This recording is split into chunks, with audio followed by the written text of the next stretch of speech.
आदरणीय बंधुओं, माताओं व मेरी प्यारी बहनों, राधे राधे।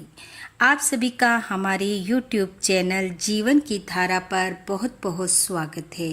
बंधुओं, आज हम इस वीडियो में चातुर्मास में सुनी जाने वाली कथा सुनेंगे, जिसे सुनने सुनाने से भगवान श्री हरि की कृपा से मनुष्य की मन इच्छा पूरी होती है, वे हर कार्य सफल होता है। कथा सुनने के बाद यदि आप हमारे चैनल पर नए हैं तो कृपया हमारे चैनल को सब्सक्राइब करें, बेल आइकन को प्रेस करें ताकि हमारी वीडियो की नोटिफिकेशन सबसे पहले आप तक पहुंचे। वीडियो को शेयर व लाइक भी जरूर करें। श्रीमद् भागवत में वर्णित कथा के अनुसार एक विधवा दासी एक गांव में अपने पुत्र के साथ रहती थी। अपना व अपने पुत्र का पेट पालने के लिए वह लोगों के घरों में काम करती। एक बार वर्षा काल के 4 महीनों में वह एक ब्राह्मण के घर चूल्हे चौके के काम में लग गई। वह अपने पुत्र को हमेशा अपने साथ रखती। वह ब्राह्मण भगवान विष्णु का भक्त था और साधु संतों की सेवा किया करता था। उसके द्वार से कोई भी अतिथि भूखा नहीं जाता था। एक समय की बात है, वर्षा काल के 4 महीनों में कुछ साधु संत ब्राह्मण के निवास स्थान पर पहुँचे और ब्राह्मण से कहा, वर्षा काल का समय शुरू हो गया है और वर्षा काल के इन 4 महीनों में हम तुम्हारे घर पर रहकर चातुर्मास व्रत करना चाहते हैं। क्या तुम हमारे भोजन पानी की व्यवस्था कर दोगे? ब्राह्मण बड़ा प्रसन्न हुआ और बोला, ये तो बहुत सौभाग्य की बात है कि मुझे आप लोगों की सेवा करने का अवसर प्राप्त होगा। तब वह साधु लोग वहीं उस ब्राह्मण के घर में रहकर चातुर्मास व्रत करने लगे। वह विधवा दासी उन साधुओं के लिए भोजन बनाती, चौका बर्तन करती और उसका पुत्र साधु संतों के अन्य बहुत से कार्य कर देता। वह हर समय उनकी सेवा में उपस्थित रहता। भोजन करने के पश्चात जब वे साधु लोग बैठकर भगवत चर्चा करते तो वह दासी पुत्र बड़े ध्यान पूर्वक उनकी बातों को सुनता और भगवान की कथाओं को सुनने में उसे बड़ा आनंद आता। शीघ्र ही उसका साधु महात्माओं के साथ विशेष प्रेम हो गया।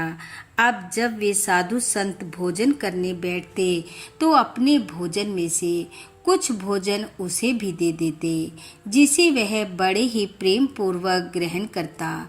ऐसे ही साधु संतों की सेवा करते, भगवत कथाओं का श्रवण करते हुए 4 मास का समय पूरा हो गया। अपने चातुर्मास के पूरा होने पर साधुओं ने ब्राह्मण का धन्यवाद करते हुए वहां से चलने का निर्णय लिया।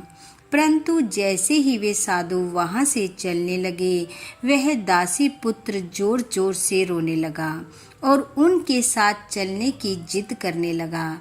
तब उन्होंने उसे समझाया और कहा, पुत्र, तुम अभी बहुत छोटे हो, तुम्हारी माँ को तुम्हारी जरूरत है। हम तुम्हें आशीर्वाद स्वरूप 12 अक्षर का ये महामंत्र दे रहे हैं, तू नित्य इसका जाप किया कर।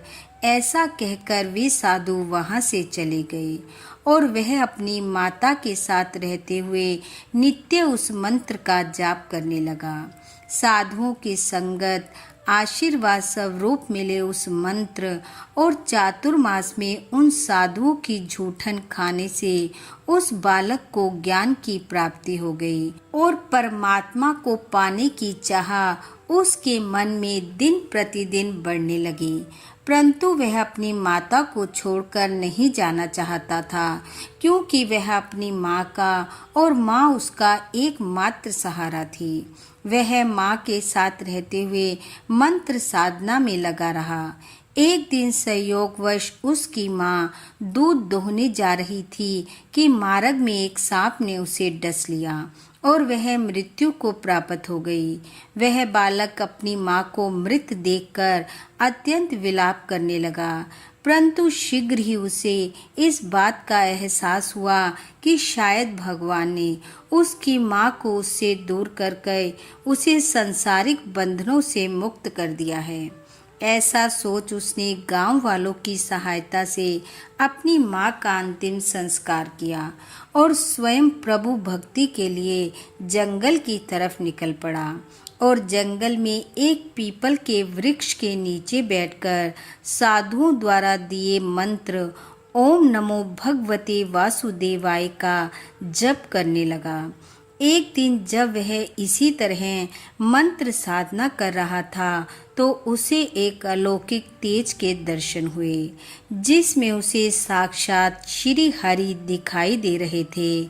उन्होंने उस बालक को आशीर्वाद दिया और कहा कि मेरे प्रिय चातुर्मास में तूने साधु संतों की सेवा की, मेरा नाम जप किया, मैं तुझसे बहुत प्रसन्न हूँ। जो तेरी इच्छा हो वो मुझसे मांग। बालक ने कहा, हे प्रभु, हे परमपिता परमात्मा, मैं आपसे आशीर्वाद चाहता हूँ कि आपके इस अलौकिक तेज के दर्शन मैं हमेशा करता रहूँ। मेरी आँखों के आगे से आपका यह रूप कभी ओझल ना हो। मैं जब चाहूँ आपके पास पहुँच जाऊँ, मुझे कोई ना रोक सके। तब भगवान श्री हरि ने कहा कि हे पुत्र, तू इसी तरह से मेरी भक्ति में लगा रहे, नाम जप कर, मेरा सुमिरन कर, और जब तेरा दूसरा जन्म होगा उस समय तू मेरा दर्शन हमेशा करेगा। तू जब चाहेगा मुझे देख पाएगा और मेरे आशीर्वाद से तुझे तेरे इस जन्म का स्मरण बना रहेगा। यह कहकर भगवान अंतर ध्यान हो गए। वह बालक प्रभु भक्ति में लग गया और प्रभु भजन करता हुआ वह दिन रात ये ही सोचता कि कब इस देह से छुटकारा होगा और नए जन्म में भगवान से मिलन होगा। इस प्रकार इच्छा करते करते श्री हरि की कृपा से उस बालक का वह तन छूटा और त्रिभुवन पति की कृपा से वह अगले जन्म में ब्रह्मा जी की गोद से उत्पन्न हुआ और नारद जी का जन्म पाया और प्रभु कृपा से उसे अपने पूर्व जन्म का स्मरण बना रहा। साधु संतों की चातुर्मास में की गई सेवा और प्रभु कृपा से वह बालक नारद जी का जन्म पाकर हर पल प्रभु दर्शन प्राप्त करने का सौभाग्य पा सका। तीनों लोकों में नारद जी को ही ऐसा आशीर्वाद प्राप्त था कि वह कभी भी कहीं भी जा सकते थे और जब उनका मन होता वह नारायण नारायण कहते हुए हरि दर्शनों को पहुंच जाते। इस प्रकार बंधुओं, चातुर्मास में साधु संतों की सेवा करने के प्रभाव से एक बालक को ब्रह्मा जी के पुत्र होने का सौभाग्य मिला, तो हम संसारिक जीवों की तो इच्छाएं नाम मात्र है।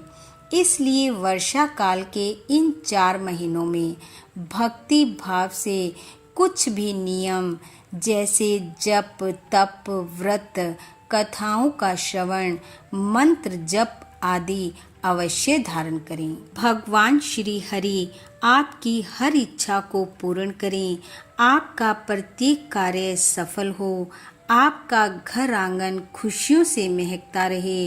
इन्हीं शुभकामनाओं के साथ आप सबका बहुत बहुत धन्यवाद। राधे राधे।